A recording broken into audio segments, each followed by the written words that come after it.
In 1939, the film, The Wizard of Oz, burst into cinemas to walk audiences along a colorful adventure and inspire a world of dreamers. Today, my one and only sister joins me on a journey to rediscover this bright and legendary classic and rave about a caffeinated summer treat. This is the Being Real Podcast. My name is Evan. Rachel, it's time to be real.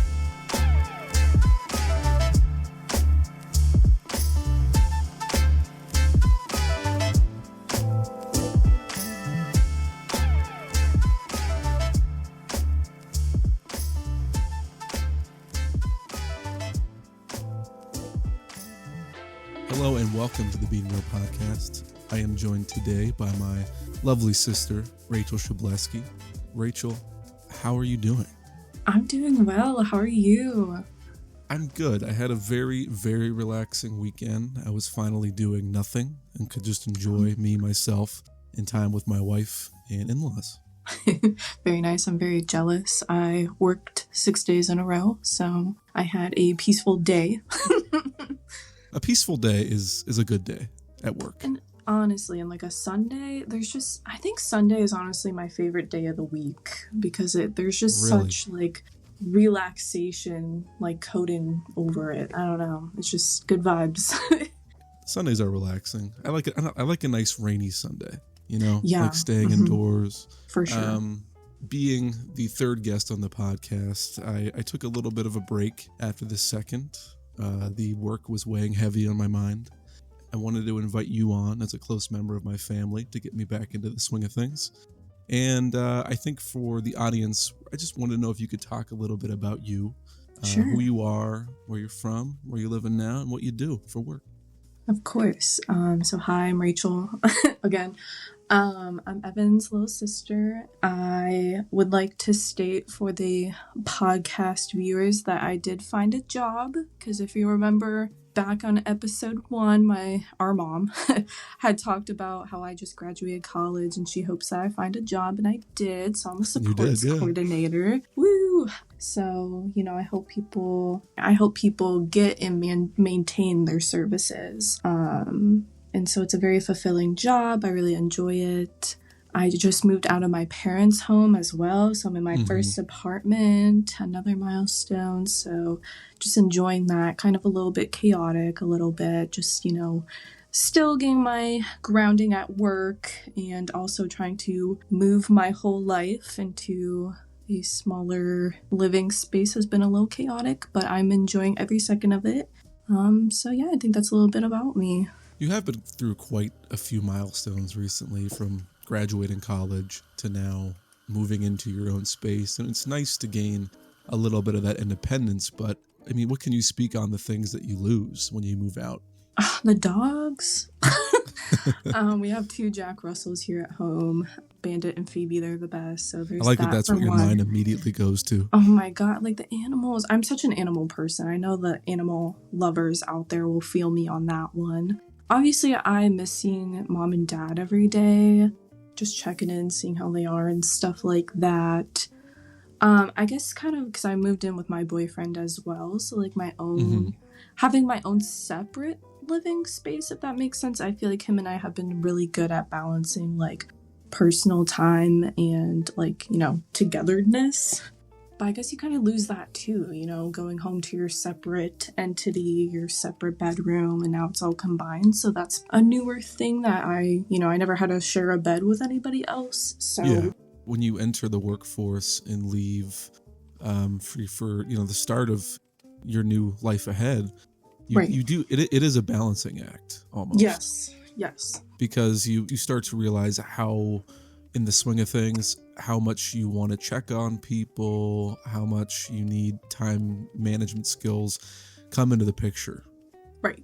And it can be a little bit rocky at first, but I know how much excitement there was for you to be moving out. Maybe not so much moving in, because last weekend we moved some of your stuff. It's a very overwhelming, but ultimately, I hope you know, it's a very gratifying experience. For sure, for sure. Yeah, and I try to be really sensitive with mom and dad too, just because I know it's not easy. It's not easy for any of your children to move out, but especially the baby. Mm-hmm. So, I'm just trying to. Obviously, they want me to be excited. I show that I'm excited, but I'm not, out here boasting about it or anything either. So. Well, we didn't see Dad like beside himself in tears on your move out day. At least I didn't see him that way. Right. I mean, he could have, in the bathroom or something for all we know. Oh man, when the dads break down, it's game over. It's real, for sure. Backtracking from your milestones, I've recently, a big milestone in my life is when we first met, when you were born. Mm-hmm. Yeah, crazy times. Back in 2001. I remember Mom, I was probably 5, maybe turning 6 years old. Mom came in to try to get me to understand what was happening. Yeah. She was trying to set the table, and not freak me out. Oddly enough, I was in the bathroom, like shitting on the toilet. And she was like, Ev, hey, there's going to be a new person in your life, something along those lines. Right. And she's like, what do you want? And I'm thinking, well, since I have the choice, and I said, I want a sister. It was such a fun experience for me. I think I was in kindergarten when Dad came to pick me up and he had me put on my big brother shirt for your entry into life. It was an exciting time. I don't remember feeling jealous at any point that you hear about siblings being. Right. I think it was just a really exciting time. And for the record, I still am happy that you're in my life. Oh, Evan. Grateful to be here myself. And it's honestly crazy for our viewers out there because with Evan, our mom had found out the gender that he was. She didn't want to originally, but she basically got peer pressured into finding out. So when she was pregnant with me, she decided to, take her power back, if you will, and not find out, to have it be a surprise. So Evan, you were right on the money. I mean, surely it's the ultimate surprise. Right. So getting to know me better throughout life, what actor or actress do you associate me with? Ryan Reynolds. Ryan Reynolds? Yes. I feel like you guys have the same comedic timing. You guys I can be snarky for sure. Yes. I feel like your sense of humors are very similar, and I think your timing is also very on point as well. And I feel like you and Katie have that playful energy that him and Blake Lively have as a married couple as well. Wow, I can't wait to tell Katie that she's been compared to Blake Lively. As she should be. She's a queen. Facts. Okay, so I know you are a coffee connoisseur like myself. Yes. I know there are places that you frequent in Erie to go get that coffee, maybe at a convenience, some more trying to chase a vibe or trying to have an experience with somebody. But if you could name your, the first coffee shop that comes to mind that's your favorite, where would that take you? Let's see here. To go along with the second child prophecy of not following the rules, I'm going to give you an honorable mention first, and then I'm going to give you my answer. So for the honorable mention, I know Mom talked about it, but Brouhaha, that was my Saturday saving grace, my Hail Mary, if you will, when I needed a little, pick me up. It was right there. It was right there, great coffees. And they also, shout out, have wonderful gluten-free selections. My boyfriend has celiac, so that's been a good, safe place for him to eat at too, which I also enjoy, obviously. But my number one choice, I just recently tried it and am in love, is actually Werner Books. You said Warner? Werner, yep. It's in the Liberty Plaza. It's a used bookstore / coffee shop. Ooh.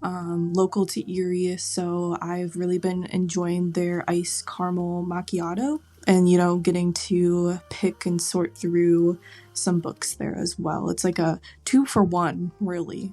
That would be my ideal day to have to wake up and grab a coffee and not have to move an inch to find books to read or purchase. And it's all local. So I don't know how exactly it works, so no one hold me accountable here, but essentially I know you can donate your own books too to get like some type of credit towards the books there. So if you read, the Warrior Cat series, you're done with it, you want to donate it, you can, maybe buy the Twilight series with it or something, so they're all used books. So I think and they're all in good condition too. So I think it's a good 2-for-1 special. Now, did you stumble upon this place, or was there something that drew you there in particular? It's kind of crazy. So it's been around for a while. They just opened like the coffee shop within the last 2 years, I want to say. Okay. But growing up, my best friend Chelsea, her father did maintenance around the plaza itself, so it always drew my eye. But from where, we lived, not super duper close, so I would kind of, forget about it and whatnot. But one day I was driving by the plaza and I was like, you know what? It was a Sunday too, which I feel like I love a good local coffee Spontaneous shop. Sunday. Yeah, exactly. And so a lot of coffee shops aren't open super long on Sundays, but they were, so I stopped in and it was amazing. I had great service. I'm always about service as well. So you really couldn't beat it. And, I've recently become a little bit of a bookworm, so it was fun to swift through the books too. Now, is having no conception of what the space looks like, but knowing, is there something that you would change about the vibe, ambiance of the place, or maybe just the menu selections at the coffee shop? Yeah, I honestly know, like, since it hasn't been open super long, this is probably why, but maybe just having more of a selection, especially for ice drinks. It feels like they're pretty heavy on the warm ones, and maybe that's because we're coming out of spring, which here in Erie it's pretty chilly. So I'm not sure, as the summer months come more to fruition, if they're gonna have more ice drinks available. But I guess that would be my only comment. But everything that I've tasted so far I've thoroughly enjoyed. So since having a limited menu, I think is nice, because if you're not a decision person, that's the best thing ever. Yes. But these days, people are looking for more variety in their coffee. They're looking for the experimental flavors. They're looking for trendy combinations. I wonder, are you more of are you striving for more of the simplicity in your experience at a coffee shop, or do you want to be entertained? I'm more of a simple gal, I feel like. As I told you earlier, I mostly go for something caramel based because I know that's kind of like a safe drink for me. I know I'll enjoy it, especially if I'm trying something out. I'm like, okay, let me start with like the basics here. Mm-hmm. And then, I might move to something more experimental. Like I know like lavender, like as a flavor, has become more popular the last few years, as Right. But personally, I'm more of a simple gal because I don't know, like I feel like I have to become like trusting of places, if that makes sense. Like I'll keep ordering what's safe until I feel like I could trust them enough to like order something different, which I know sounds really silly out loud, but no two shops are the same. Right. So once I'm like, okay, I really like this and I'm feeling up to the challenge today to change my drink or, my meal, whatever it might be, I'll feel inclined to do so. Now, in your mind, when you go to a place like this, how do you think the world of coffee brings a group of people together? Is it an errand, or is it a step in the journey? I think it's kind of a step in the journey. Anytime I've gone out to coffee, specifically with others, we always grab a table and, we spend the next few hours having conversations about anything under the sun. So really, I feel like it's a way to get to know people, really, like, or to even get to know yourself throughout these conversations. I feel like it's a place of like gathering, I think people like sharing opinions. So having a group of people who may get different drinks, it sort of creates those conversations, and you get to know everybody's preferences a little bit better, and the conversation can steer from there. Right. Exactly. Good like icebreaker, honestly. talking about icebreakers, your drink of selection, as you mentioned, is more of a caramel iced coffee, would you say? Yes. And it's interesting because, I don't think historically people think that iced coffee was prevalent. Mm-hmm. And I don't necessarily think it was. In my limited research, I did find that the roots of iced coffee run all the way back to 1840 in Algeria, which is a country in northwest Africa. Mm-hmm. It was known as a mazagran. It's like a sweet, cold coffee beverage that was used during the Battle of Mazagran when the French were occupying that region of Africa. When they ran out of milk in their coffee, supposedly, they added water to the coffee instead. In addition, they chose to cool the drink to help the harsh outdoor heat in the environment where the conflict took place. Wow. So when those Frenchmen, they returned to their hometown, and then specifically in Paris, it became an actual drink called Café Mazagran. And from there, it took off, maybe not as quickly as other types of coffee, but I think having that in mind, its origins, I do think, especially in the summer months, it's really hard to beat an iced coffee. Refreshing. It's almost necessary because coffee is it's a nice drink to have in the morning when it's cooler. Having an iced coffee in the summer is just having that another source of refreshment and also energy. I think another thing that I do appreciate that we'll leave on about iced coffee is that for me, I just feel like if you do choose to have a flavor, I feel like it brings out those subtle flavors a little bit more than a hot coffee does. I don't know what you think about that. No, I would definitely say that too. And I think that's why I honestly prefer ice, because I will be that person. It could be -40 outside and I would still have an iced coffee in hand. Full disclosure.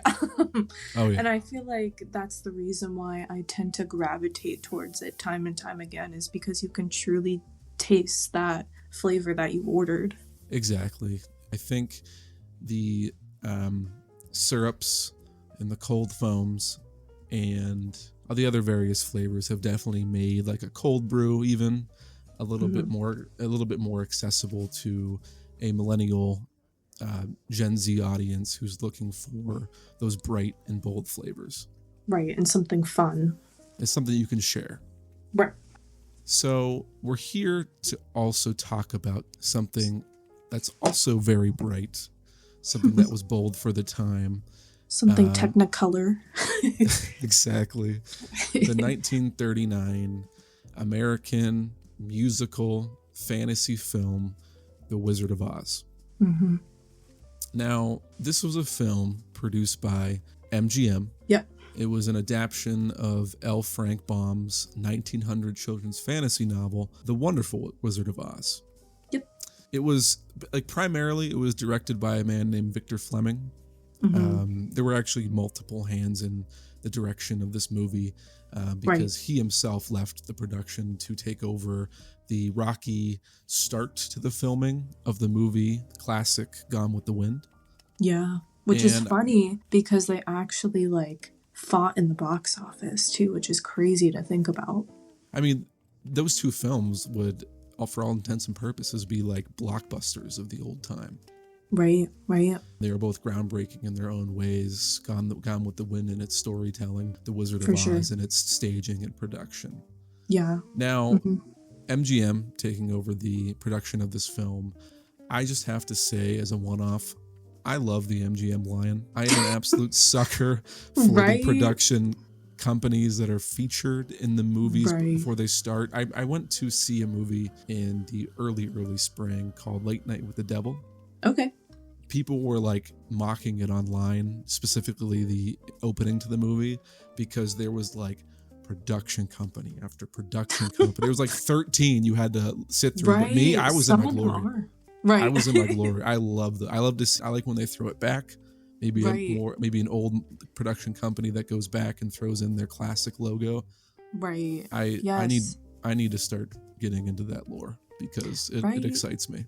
When now, if you had to pick one yourself, me, I'm more of a 20th Century Fox kind of guy. Yeah, I was going to say that. The like song just, oh my gosh, I could hear it in my brain right now. The horns and the drum line. Yes. Like, It you really just know, gets you hype. right. You just know when you see the lion or you see the lights of the 20th Century Fox, you know it's going to be good. You know you spent your money right. After the MGM transition into the film, it kind of immediately goes to the credit cards. And I, for one, am a fan of when we have credits leading into the movie.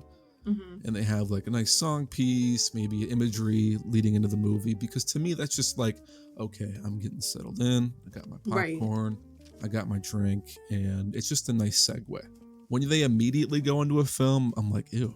Like, what? I want to know. I want to know the people who deserve some recognition here. You know? Right, because that's when you're gonna see it. Like, most people will up and leave once they see the credit roll at the end. Like, no one's sitting there. I mean, right. They've tried to curb that by putting some like bloopers or like some transitions for a sequel into the movie, but forget about all that. I ain't sitting there. I got things to do. Right. So the credit sequence in The Wizard of Oz features like a brownish sepia tone. Mm-hmm. The clouds are in the sky, almost reminiscent of the song that Judy Garland performs over the rainbow. It leads us into a different place. It takes us into the desolate Midwest. Yes. And it looks incredibly dull. And the area she's living in is quite poor. Yeah. Ultimately, I think it's void of any dreams. Mm-hmm. Yeah, people have just gotten used to the way that they have been living, you know? And historically, it takes place during the Great Depression. Right. It's a very modern film for the time. Give some, like, Dust Bowl. Right. It's like at the beginning. Looking back into the history lessons that we've learned in school, that's one of the things they touched on, how, specifically in the Midwest, how drought of any dream fulfillment it is, and a telltale of the socioeconomic status of the majority were back in that time. Right. I can't help but think, as I'm getting transported into Dorothy's world, the roads that lead to her home that they shoot in the beginning of the film, they're going nowhere. Mm-hmm. It has this big sweeping landscape, and it's just dead trees. It's barren ground, and I can't help but think, okay, what do these people have? Mm-hmm. And you see Dorothy coming home. She's very upset. Right. And I'm looking at the landscape and I'm like, I can't imagine why. I'm going home to that shit. Right. And we find that her dog Toto is hurt. Right. You can tell. I mean, it's a little odd. It doesn't seem like any of the farmhands or her family give a shit. Yeah, they're kind of like focused on their own tasks. Yeah, they're like, Dorothy, we have bigger problems at hand here. Right. And I like them taking the farmhands, which are very specific characters in the movie that mirror the otherworldly land of Oz in the future in the movie. They take the same actors, which I thought was kind of a cool twist. Yeah, it's something that it's good continuity, right? And I feel like this is the first time as well. I feel like this is the first time that type of, I don't know what you want to say, writing, like film script, I guess, I don't know, is seen, you know, because like even in our Disney television shows growing up, you know, if someone bumped their head, they might dream of people flipping roles, if that makes sense. Like, you know, if Susie was mean to the person, they're kind of reflected as this evil being. There's no doubt that this format was copied. Yeah. This was groundbreaking for the time, yes. I think.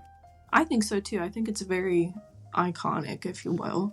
And, you know, you could tell. I mean, the farmhands, they're like, and it's kind of neat that they kind of offer Dorothy the same words of wisdom as they do in Oz, although they're lacking in that land. But here they're saying, Dorothy, just you need the courage to address Miss Gulch, who was the one that injured Toto. The other farmhand says, you know, I really think your heart's in the right place, but you need to move on. And they're talking about all those things that they don't have in the land of Oz. Then we kind of get a forlorn Dorothy who sings her song Over the Rainbow, which is obviously now a classic and has been redone many times. You can't help but be transported back to the socioeconomic barriers and violence of the 1930s Depression. Yeah. And she's just longing for something more, something different. Mm-hmm. Have you ever been in a situation where you felt like the grass is greener? Why am I stuck here? Yeah, honestly, like my whole college experience, honestly, you know, just being like, oh my gosh, I feel like I'm in a Dust Bowl-esque, you know, life. They're eating caviar and I'm eating ramen. Yeah, yep. Yeah, so that would be kind of how I would make sense of that. So looking for those dreams that she's clearly has festering in her mind, she decides to leave home when Toto finally returns after he's stolen by Miss Gulch. Yeah. And again, it kind of harks to that socioeconomic divide where this rich woman could trump this poor family and say, I'm going to press charges if I don't take custody of your dog. Yeah. And she leaves town with Toto when Toto makes his heroic escape from the basket. Right. And she stumbles upon the professor, Mr. Marvel, who basically sells these people dreams. Yeah. He's kind of like a little bit of a swindler in a sense. Yeah. He's the crystal ball, this is your future type work. But he takes a step back for Dorothy. I think he digs deep and finds that she's a genuine person and instead gives her almost miraculous warning that something is wrong at home. Aunt M is sick. Yeah. She returns home for the sake of her family, which I think is one of the overarching messages in this movie, that Dorothy has to remember home and the people who make it. So she returns home and there's a giant storm and twister amok near her family homestead. And I don't know how many fans they had going at one time on set, but holy shit, did they knock it out of the park. Like everything is just torn apart. I'm surprised one of them didn't get lifted from up. Its hinges. Right. And her family and the farmhands lock this storm cellar away from her, and I think because it's so chaotic, she can't rap on it to let them know that she is there too, and she also needs help, so she retreats to her home. Eventually, she gets knocked out by the debris of her window. Speaking to the production, the special effects of the movie, I thought it was really neat how they took the house window in the room where she's unconscious in and made that into its own little world. Yeah. Like a picture frame of the storm and her family and the character she's about to meet in Oz. Right. So we see Miss Gulch transform and mirror into the Wicked Witch. Then, boom, she wakes up to the sound of her house crashing. And at this point, I would think, am I dead? But Dorothy says, no, I'm gonna go see what's up. Right. And a little fun fact, they actually painted the interior of that home that brown sepia color, and her dress that same way. Yeah. Because they didn't have a way to transition that sepia tone into the Technicolor of Oz. Right. So I thought that was so incredibly endearing that they were able to do that at that time. Yeah. Really, there's like a lot of different things that they had to, do opposite than what you would think, just so it would show up correctly on Technicolor. Yeah, because they were working with so little, right? Mm-hmm. At that time, like they had to move mountains just to build these roads. Right. And she enters Oz. It's colorful, and she's found her dreamland. But in my mind, she's also sort of at the scene of a crime. Right. She stumbles into the town, and it's this big production set. It's gorgeous. Everything's so well lit and colorful, and definitely what she was imagining in her mind as the grass being greener. These little, they call them munchkins, start emerging out of the woodwork, it's the start, like the initial proceedings of like a huge celebration, and Dorothy's kind of like, hey, What? so why are they celebrating me? And it's because she killed the Wicked Witch of the East, is it? Yes. Yep. Okay. And the house supposedly has landed on the witch. So she's technically on a crime scene, and these little Right. She's munchkins are actually a singing her murderer. praise. Right. Yeah, I think you could have a true crime documentary alone in that one scene, and I kind of wish that someone would redo the movie and make it into like a game of Clue, like Right. who's Right. actually Or the even one. like a Grimm Brothers version of Ooh, it. yeah, maybe like at NCIS where they when they start showing up, they put Dorothy in an interrogation room. Right. Right. All pink and green though.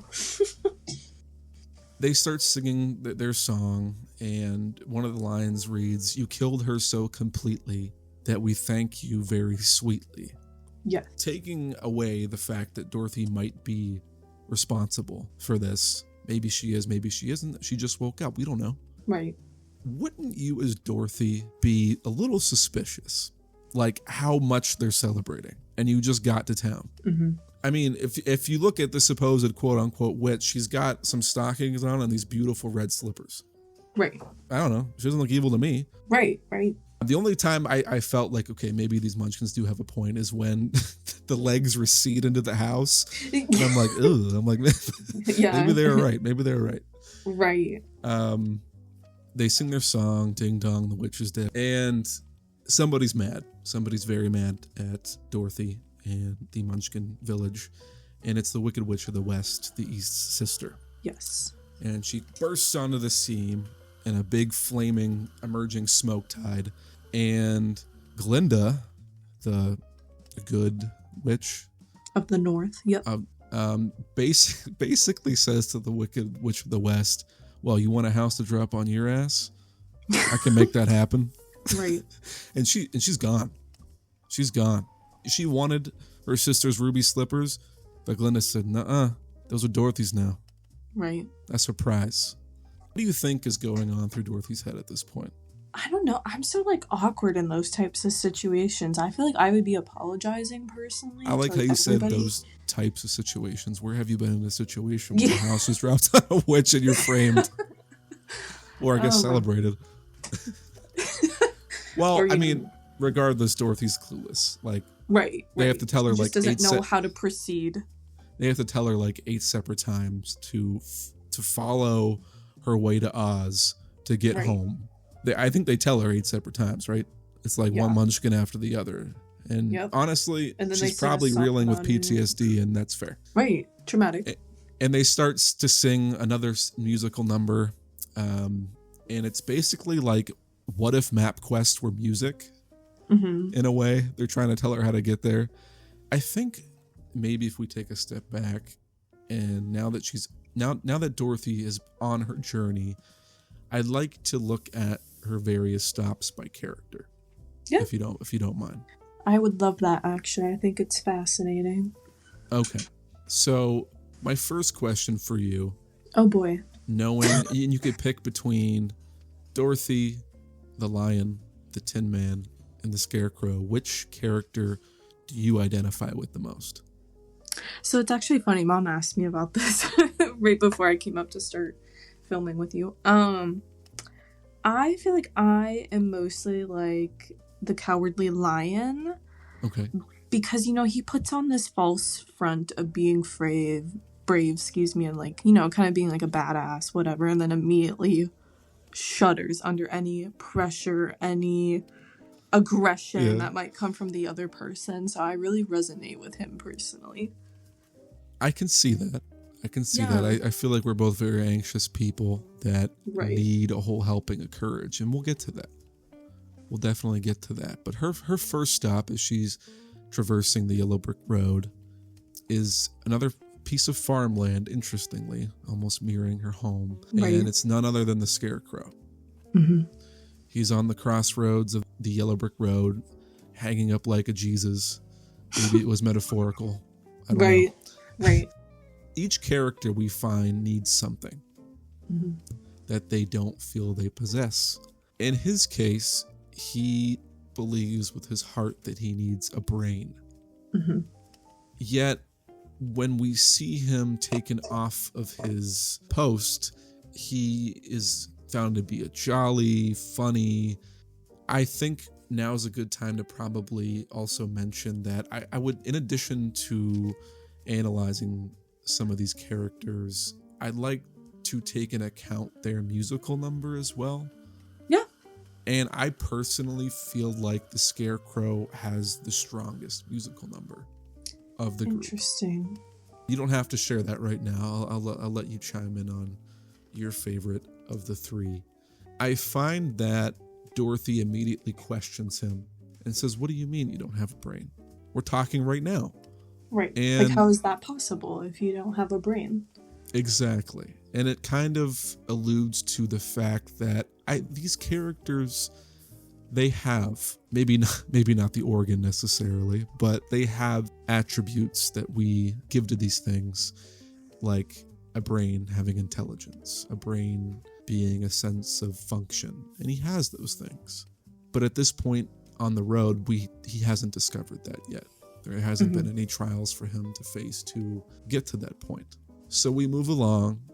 We find a abandoned home in Oz, a man of metal, standing in stock formation outside of the home as if he were recently chopping wood. Mm-hmm. He's kind of rusting out a little bit, and it's a little weird. To get him to animate, they put some lube on him. Yeah. And I'm like, that's a choice. And finally, surely he starts to move as his joints become a little bit more mobile. We find that this particular character, he doesn't have a heart. And I can only imagine Dorothy right now. She's running a checklist in her mind like, these guys need a whole hell of a lot that I don't even know if I have. He feels like because he is hollow, he can't feel. Yeah. Or he can't connect with others.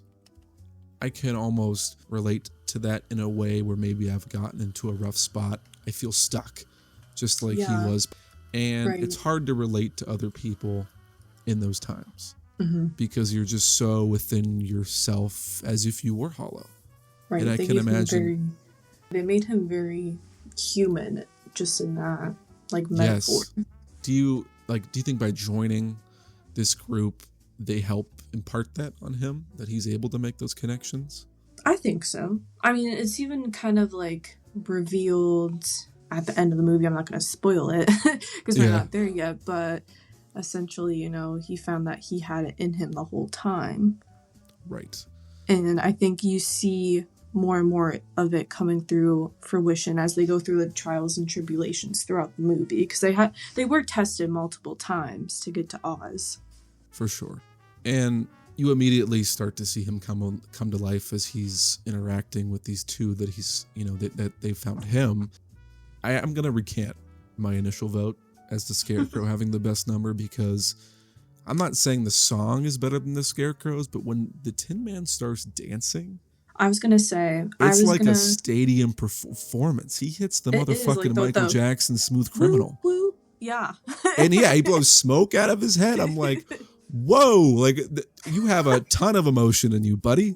Don't sell yourself short here. But he definitely has the most theatrical performance. Right. That dance number can't be topped. No. If he was on America's Got Talent, he would eat up. He'd have my vote. Oz has talent.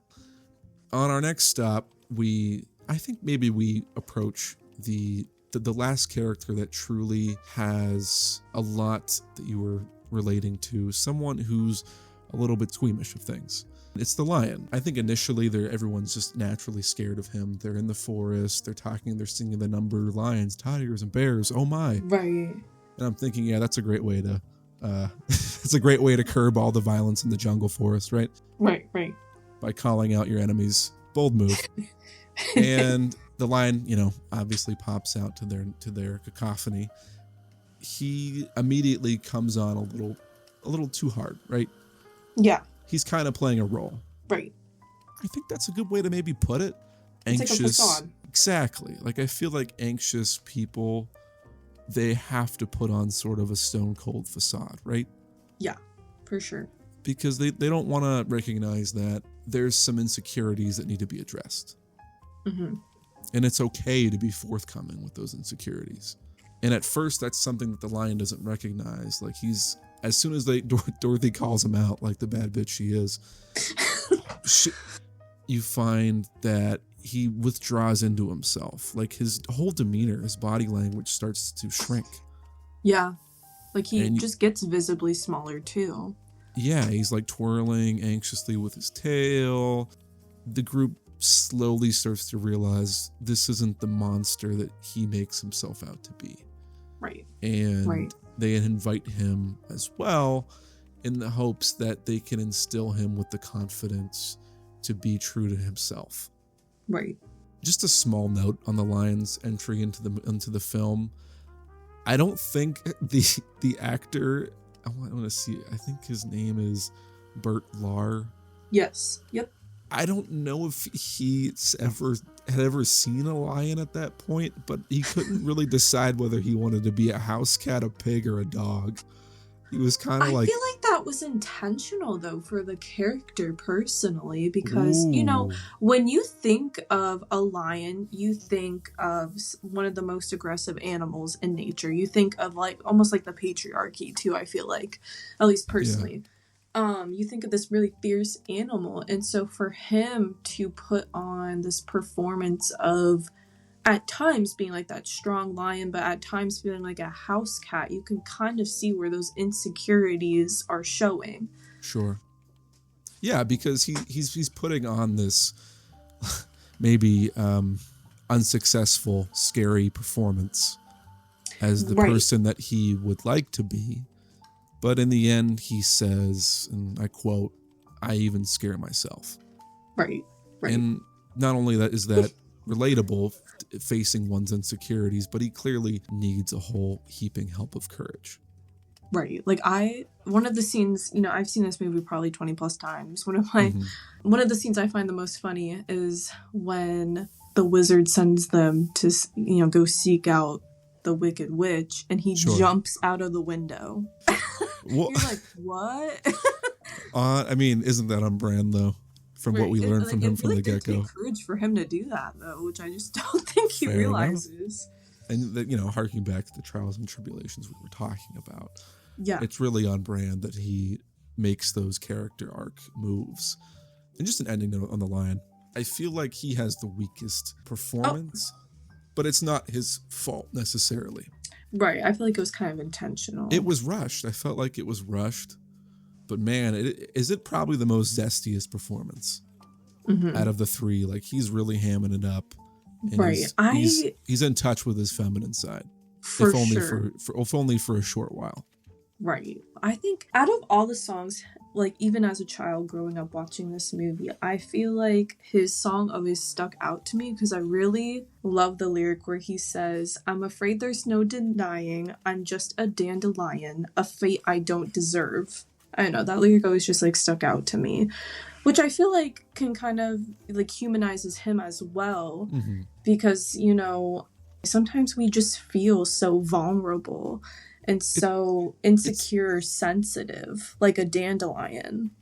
I think we're afraid to approach it as people, but when we get to the other side, we understand that accepting who we are is the most empowering we can be.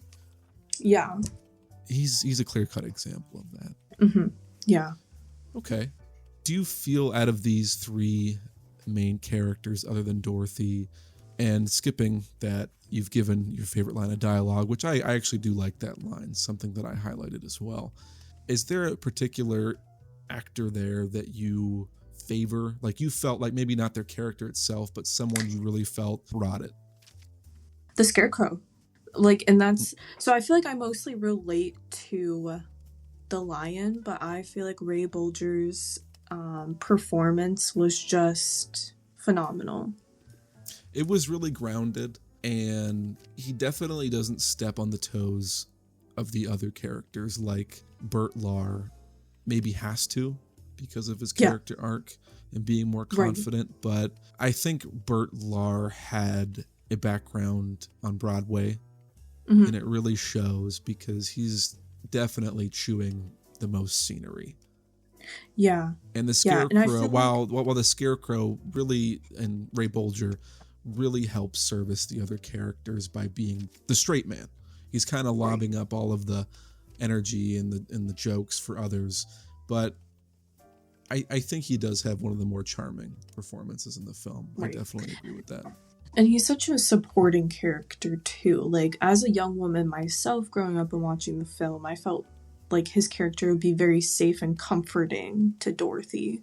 Yeah, they in a way, I almost want to say they gave off a very healthy father-daughter relationship. He sticks by her side, and he leads her the right way, and he's one of the characters that gets shit on the most throughout Dorothy's journey. Like he takes a lot of hay for her, for sure. Right. I mean, even with the flying monkeys tearing him apart, trying to set him on fire. So if we can continue this walk together down the Yellow Brick Road, I wanted to just talk a little bit about our journey to the Emerald City, where the Wizard of Oz is harbored. We get some curveballs here and there from the Wicked Witch of the West trying to deter their journey, like lobbing a fireball at the Scarecrow, kind of what we were talking about. But they run into this poppy field that she makes to get in their way, to give them an obstacle. We know now, infamously, the snow that rains down in the poppy field was actually asbestos. Yes. Which is an incredibly well-known fact. I find it really humorous that they're just getting progressively sleepier as these opioids start hitting them. And it was a nice touch that the Tin Men and Scarecrow weren't affected. Yeah. But I almost want this scene to be dubbed with like a very 60s psychedelic performance of Over the Rainbow. So wouldn't that be nice? It would be. And, Glinda helps them on their journey as the antithesis to the Wicked Witch of the West. And she's like, unusual weather we're having, ain't it? And it's like, yeah, these people are high as shit. Right. They continue their journey into Oz. I like that they travel into the magical city of Oz, and everything feels bigger, more grand, almost like the idealistic picture of America that Dorothy's dreaming of. Yeah. Like, literally, we're not in Kansas anymore type energy. Like, there's different colored horses that lead them further into the city, and I almost wonder, if those horses were permanently colored that way for the rest of their life. No, they actually used Jell-O. Jell-O, really? Yeah. Yep. Wow. Yeah, the more you know. I didn't know Jell-O could take like a dye like that. And again, maybe the ingredients back in 1939 made it. Well, I mean, that was Kool-Aid. I was gonna say, as a preteen, I dyed my hair with Kool-Aid, but that's not Jell-O, obviously. So my bad there. But yeah, I wouldn't surprise me if there was ingredients back then to. But yeah, they just put the powder on there. So, I mean, the horses' colors were white, purple, red, and yellow. So, truthfully, they probably just had a white horse or multiple white horses. Right. So, they only really had to dye 3 of them, red, purple, and yellow. But yeah, it was actually Jell-O. The horses ain't the only thing getting prettied up in Oz, because we get a scene where our characters are treated by the people of Oz to a makeover. Yeah. I guess what it's trying to maybe say is that they're becoming the ideal versions of themselves. Mm-hmm. Superficially, of course. We have Dorothy getting a, updo. We got the Tin Man getting more lube. And we have the Scarecrow getting restuffed. And then we have the Lion getting absolutely yassified. Yes. Yep. He's getting a whole perm. He's got bows in his fur. The bows are just so cute. Going back to our journey to Oz, we're here to meet the true titular character of the movie. What are your initial thoughts about entering the throne room and meeting Oz? Just how I felt. The wizard, yeah. Yeah. I was like, what the heck? You know, it just, there's a lot going on, I guess is what I'm trying to say. Like, you really thought, you know, if you're watching it for the first time, you really thought, like, oh, they're just gonna, like, enter the room. He's gonna be the sweet man, may I add, emphasize, I mean. And, you know, he's gonna grant their wish and everything's just gonna be beautiful and Dorothy's gonna be sent on her way and everyone's gonna leave happy and all that. But, you know, in actuality, it's a projection. And, you know, Right. I get why they had, like, you know, kind of like on the side, or I guess it wasn't really on the side, but, you know, the loud, like, motorized noise and then, like, the puffs of smoke to kind of make it more dramatic.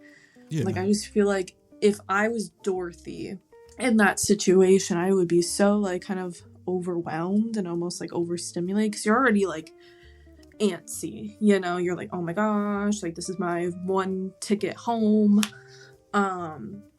So definitely a lot different than what I would have anticipated. In what you're saying, it's the lighting, the pyrotechnics. Yes. You have the wizard looking like Megamind. Yeah. I almost wonder where Power Rangers got their idea for Zorg for when they meet their like boss or whatever. And right. It's like, you know, he's kind of blowing smoke up the group's ass here. He's oddly enough, and probably not what they were expecting, instilling the same fear and doubt in them that the Wicked Witch brought to the table. It's giving a sense of like sometimes the dreams that you're striving for may not be what it seems, as the wizard, after all, just seems like an illusion of. You can easily see the group being obviously completely disappointed. Right. Just kind of confused, frustrated. Confused and in defeat. And then to add to that, it's when the Wicked Witch of the West starts her assault on the group. Yeah. With the flying monkeys through the haunted forest. I think for a kid's movie, it's pretty terrifying to see the scarecrow getting torn apart by the monkeys. I remember feeling very upset when I was little because, like I said, like he was honestly like my favorite character. So seeing him being torn apart like that was just almost traumatizing. And I guess they had edited so many of the Wicked Witch's scenes out because they just thought that they were too scary for children to view. And I'm like, but that one made it? Like, how bad were the others?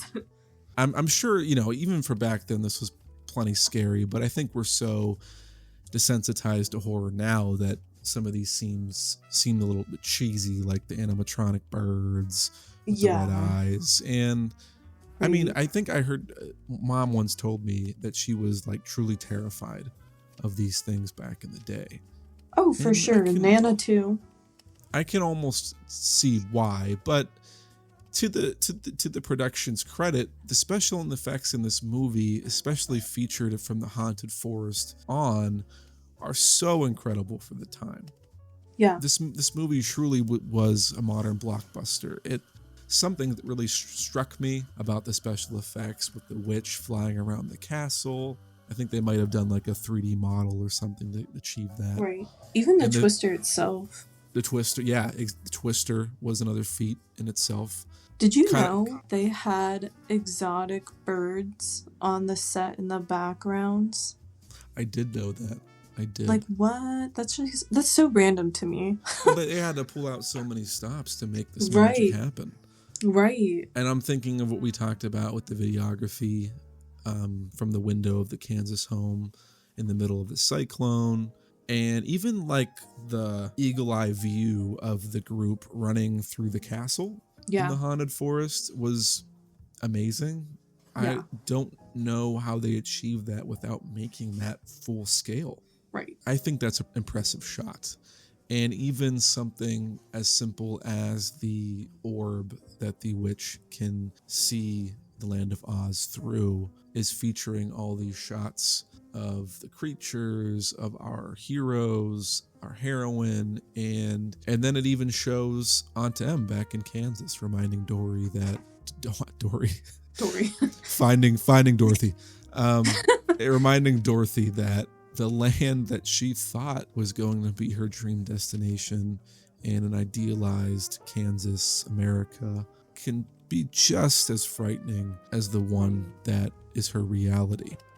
Right. Especially discovering it basically all alone from like everything that you knew before. Because unbeknownst to Dorothy, I almost said Dory too. Unbeknownst to her, like she thought she was just meeting these, characters, if you will, for the first time, but actually turn out to be her uncles. Right. Another part of this film that makes me think it's a blockbuster are the little things like them mobbing the guardsmen of the haunted castle and adorning their armor onto them and infiltrating their operation. I'm like, I've seen this like a dozen times in action adventures and movies that came after. It just tells how much this movie sets the stage for those that come after. For sure. I think this is probably a good time to take a little bit of a recess. When we come back, I think we should talk a little bit about the messages, our takeaway themes. I'm going to attempt to get a better record on my own game that I created for the podcast, and we'll give our verdict, okay? Alrighty. I really hope I don't get stumped. I'm a bit nervous. Don't be nervous.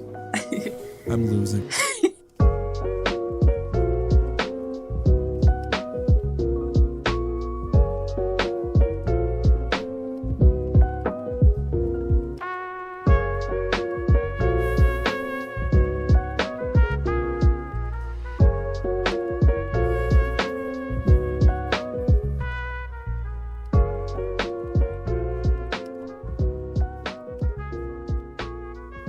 Hello and welcome back to Oz. You are joined by me and my sister Rachel as we travel across the road to Oz, through the haunted forest and back to Kansas in the legendary classic film, The Wizard of Oz. Rachel, this has been quite a journey so far. It has. Like, honestly, I feel like I'm watching the movie. If you had, like, if we were walking across the yellow brick road in real life, where would you like to sit and have, like, a vibe sesh with your brother? That's such a good question. Gotta think about that. Honestly, probably in the, like, Emerald City itself. Oh, okay. You want to go, like, big. You want to go, like, Night on the City kind of vibes. Yeah, I would almost wonder what the City of Oz has to offer. Like what the nightlife looks like. Right. Yeah, we didn't really get a look into that. No, we didn't. I would hope they would have a few good pubs, and I would hope Oz would have like a raging nightclub that we could go to, and like we would have to get an outfit. We're in Oz. We'd have to get like maybe you could have like a green dress.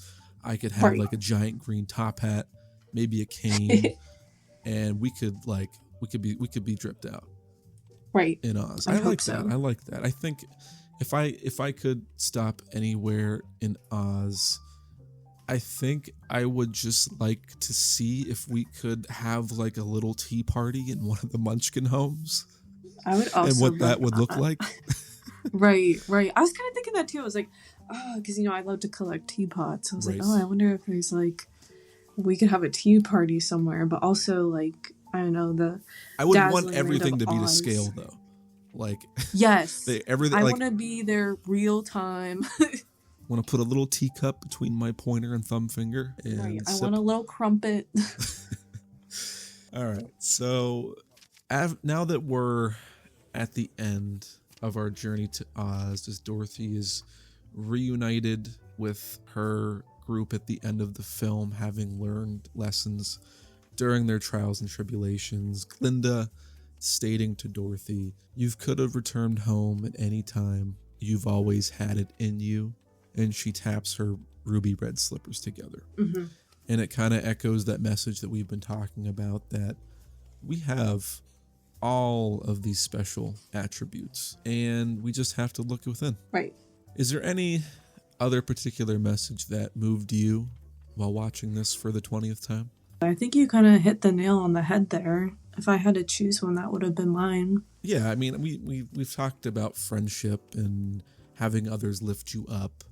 throughout your Right. journey. We've talked about home, belonging, maybe even just the theme of taking notice of the people in your life Right. a little bit more, and Right. understanding that the people you have and are your day ones are really there to lift you up, and you can always remember that when you feel like you're not yourself. Or as Mom would like us to say, like, you could always fly home to your family. Because I think, like, you know, it's I like in our how kitchen. we've never left Pennsylvania, and she says that. She's gonna be like, hey, watching this back. But in our kitchen, I literally had like a light switch. It's not, well, now it's in the kitchen, but in my childhood bedroom, I had a light switch that literally says, like, you can always fly home to Mom. So honestly, I mean, Dorothy only has Aunt Em, but, you know, her whole family is there to support her, as we saw. Like, her brain literally make her uncles into, you know, her 3 companions on this trip to finding herself. And trying desperately to get back home to Aunt Em and Uncle Henry. Right. You're part of a group where the parts are greater than the sum, I guess. I really also like the theme of self-doubt turning into a sort of confidence. Mm-hmm. I feel like that is one that's currently applicable in my life, where I have this long road, I guess this long yellow road ahead of me, and I'm currently feel like Dorothy, where I'm trying to imagine what I could be with the life ahead of me, Right. and doubting maybe which way I want to get there. Right. Trying to find myself professionally and personally. The times where I feel most confident are when I'm enjoying time with the people closest to me. Right. It's so fulfilling. Yeah, and I feel like if I'm hanging out with a group of like maybe my family or friends, I feel like they drop little gems, little rubies that I can always take home with me to better appreciate and better understand myself and the world around me, and complete steps in my journey. Right. It's almost like, you know, it takes a village too is very prominent in this as well. Yeah. Now, talking about confidence, Rachel, I think it's time that I invite you for a challenge. Oh boy. Oh, we got fancy.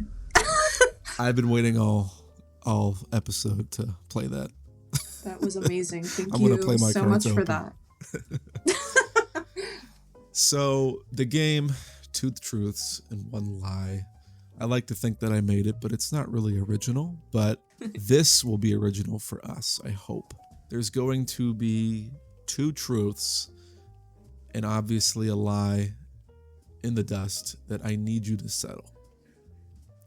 I see what you did there. Yes. I enjoyed that. Dust Bowl. I thoroughly enjoyed that. Middle Great Depression era, Midwest America reference. In my Dust Bowl era. No, stop. No, enough Taylor. You know what? Maybe Taylor could be a modern Dorothy if they redid the movie. That would be interesting. Well, she did do it in a music video. Anyways, continue. Okay, Rachel, are you ready? I don't know. Oh, wow. Fact number 1. The first fact, Judy Garland, who plays Dorothy, was placed on a strict diet of black coffee, chicken soup, and 80 cigarettes a day, along with her already prescribed diet pills to reduce her appetite to fit in that dress. Correct. Yep. The actors who played the Munchkins, after the film was made and noise they received after the film, some jokes, some maliciousness directed toward their way for being small people, they actually created a society for themselves to help recognize, bring advocacy and awareness, their population and their cause, and bring that sense of advocacy to their group. Fact number 3, the poppy field scene that we talked about in the movie the flowers that they used in the film were all made of paper. Interesting. Okay, let me think. I feel so on the spot right now. I know it's very unfortunate, and I hate that it happened like this, that Judy Garland was held to some extreme standards while making this film, including also having to wear a corset to make her look younger, which is insane because she was 16 years old. So I wouldn't doubt that that was her diet. 80 cigarettes too. Right. Oh my goodness, this is so hard. Okay, and then I definitely know that there was like a, I guess, advocacy group made. So I'm kind of stuck between 1 and 3 again. Oh my goodness. I mean, yeah, you have Judy, who you knew was like basically directed to have all these unhealthy behaviors for the sake of her aesthetic. And then fact number 3, you have the production company who made these huge strives to make this world come to life. They're all believable. Right, honestly. I'm stuck between the paper and the 80 cigarettes. That is a difficult decision to make, but Rachel, even though I want to win, I believe in you. Oh my god, I'm so nervous. I want to win so bad. I think number 3 is false. Rachel, fact number 3 is true. What? Where are you finding these facts? Hold on, let me take this moment. Who do you think you are? I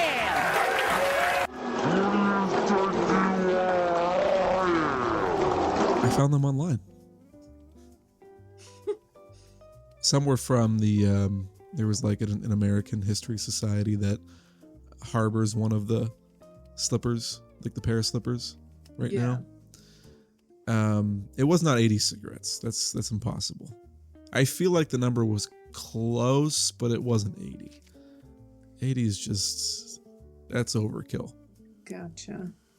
What I read was that was the number that was purported by people close to the set, but it wasn't like they were just exaggerating, yeah. Right. So I forget what that brings me to, because this is an episode far away from the last. But all I know is that my win column looks so much better. So Rachel, thank you. Whatever. I'm a sore loser. That competitive spirit. I'll get you next time. All right, you do that. Well, Anyway, I just feel so passionately about these like fun facts. I'm like, no. We definitely have a competitive spirit in our family. We do. And me and Evan are very similar. We obviously have our differences, but we're very similar. So let that be known. True. Now that we've talked about the Oz journey and we've talked about the messages that we have perceived after watching it on this viewing, we have a pretty reasonable sense about what this movie was striving for and what it means today. And in that context, maybe on this viewing in today's world, where does this movie stand for you on a scale of 1 to 10, and why? Personally, for me, I think it will always be a 10. It's like honestly one of like 2 of my comfort movies. As we've discussed throughout this episode, it's just so culturally significant in the sense of how many themes we see scattered across media, you know, from this whole dream theme of like, you know, making people into characters in our dreams and like how they're reflected in our real lives, or how you said, you know, the 3 uncles like beating up the flying monkeys to steal the guards, and stealing their outfits. Like we've seen that replicated in TV and movie ever since. So I just Yeah. think it is truly an iconic movie. Popularity for this movie really didn't take off until the 50s when it was shown on television. I just think that's kind of insane, and honestly it's almost a hidden gem because we almost didn't see the light of day of Over the Rainbow, and we almost didn't get to fully enjoy the movie for all that it is until it was released on television. Yeah, I agree with you. There's a reason why it's gone down in history as one of the movies of all time. No, it is legendary for good reason. I feel like for its use of its special effects, Technicolor filming, the fantasy setting, the musical score, and clearly the memorable characters that we meet in the movie. Right. Why it was such a critical success, why it won so many awards, and why it's surprising that it failed to make a profit for MGM until it was re-released about 10 years later. I think it was one of the most expensive productions of its time for MGM. Yeah. Yeah. And I think at that time, historically, based on what I've read, MGM was very well known for its musical productions and film. Yeah. And here it's no different. For them to combine a sense of adventure and wonder and imagination into a musical, it takes it to another world. And like Dorothy's journey of escapism from the harsh social political climate of the 1930s, it does feel like escapism at its finest. And I can only really nitpick the film here and there. I do feel like, even though it is an hour and 40 minutes, which is short in relation to some of the films that we've gotten recently, right, it does drag in spots. I feel like if I were king of the I think it's the forest or jungle, the number. Yeah. I felt like that was a little bit of fat on the meat of this movie. And maybe it was just a space for Bert Lahr, the man of Broadway, to earn his paycheck and have another number, since they kind of cut his intro short. But overall, it was a great performance and a great song, but I definitely agree where it's kind of like, where were we going with it? Why did we need this? Right. But I just, even despite those hiccups, I can't help but be caught up in the tornado of the charisma and wonder and the charming bits and efforts that they put into this movie. I mean, not only is the film charming and the story itself, but it's just the amount of effort that they were able to do to bring this world of Oz to life captured me. And for that reason, I would give this movie, I'd put it in the solid 9 to 9.5 out of 10. Mm-hmm. Overall, I think this movie was made to stand the test of time, and clearly we're watching it in 2024. Right. It's almost going to be 90 years old. Yeah, we're about 5 years 95. here. Yeah, which is crazy to think about. It is.